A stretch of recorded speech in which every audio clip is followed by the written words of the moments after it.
Good day everyone! So today we're going to see how a Kokomi team is going to face off against the purple turtle, which is giving a lot of pain to a lot of people. But before that, here is a bit of a quick warm up with a signature Nilo Bloom team. Hope you'll enjoy that. So yeah, let's talk a bit about the purple turtle. I've seen online that a lot of people have complained about it, but one thing I noticed when I played against it is that you can actually freeze it. So that means Ayaka and Kokomi freeze teams are back. Now of course some people might be like, but Farina, we'll get to that. So you'll see exactly what some of the trade-offs are between using a Kokomi based team for your Hydro versus a Farina. But in any case, so let's get on to the main event. How is the classic Ayaka freeze team with Shilona now going to beat this enemy?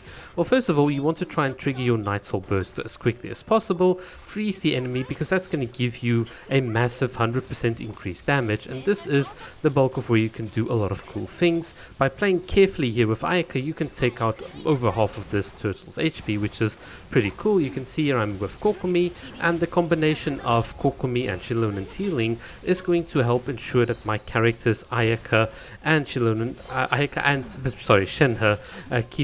keep themselves alive. And as you can see now, we quickly do a bit of a setup. So whilst the enemy has a bit of shield left, we kind of go into our phase and we're going to try and beat him up here. We don't have all of Shenhe's like full stacks, but that's not going to matter as we just quickly clean this up. So very comfy run. I've done this a couple of times. It was incredibly consistent. It was very rare for any of my team members to die, and then I decided, well, okay, we're gonna have to do the Farina thing. And as I did the Farina thing, you noticed exactly how slow that Farina burst is, which is one of the things I like about Kokomi. Kokomi's bursts are really quick. Her animations are quick, so you can actually spend more time on the field and ensure that you can funnel all the particles for your elemental burst, get ready for the next rotation, and as you do so, you die with the Farina based team. And this just shows you the power of that off-field jellyfish.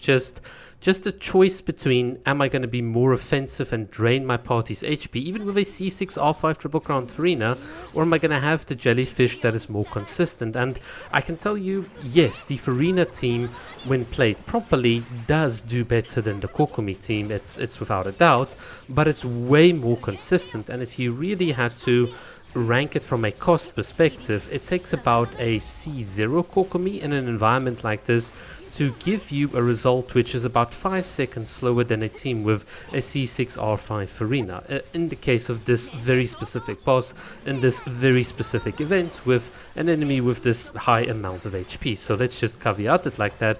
But it was fun to see the differences between using one character versus the other, the consistency versus the power. And I think that once again is why I love Kokomi so much, because you do have a character that definitely provides you that comfort, value and consistency, which you then often obviously appreciate. And I think with that being said, as the background footage plays out, let's quickly talk a bit about this event.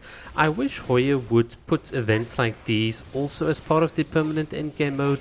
I get that in the overworld they've given us some of the bosses and super bosses and local legends and all of these things, but it's almost just nicer and more convenient for me to have all of these super bosses, high HP pools in an arena where I can go and challenge it and see what the differences are. And the beautiful thing here, of course, is that you can put in food. So if you need the food puffs or external help, especially if you don't have many constellations, then yes, you can still use that. But if you're like me and you really just want to properly stress test, you know, it's like when you drive your car in full, where you put down the pedal and you get maximum acceleration.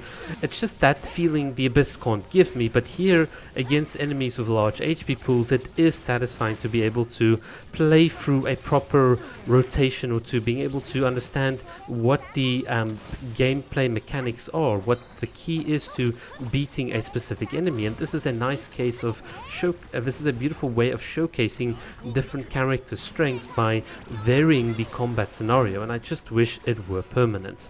But in any case, that's what I have to show for you guys today. Hopefully you've enjoyed it, and seeing Kokomi still being very effective against these super difficult bosses.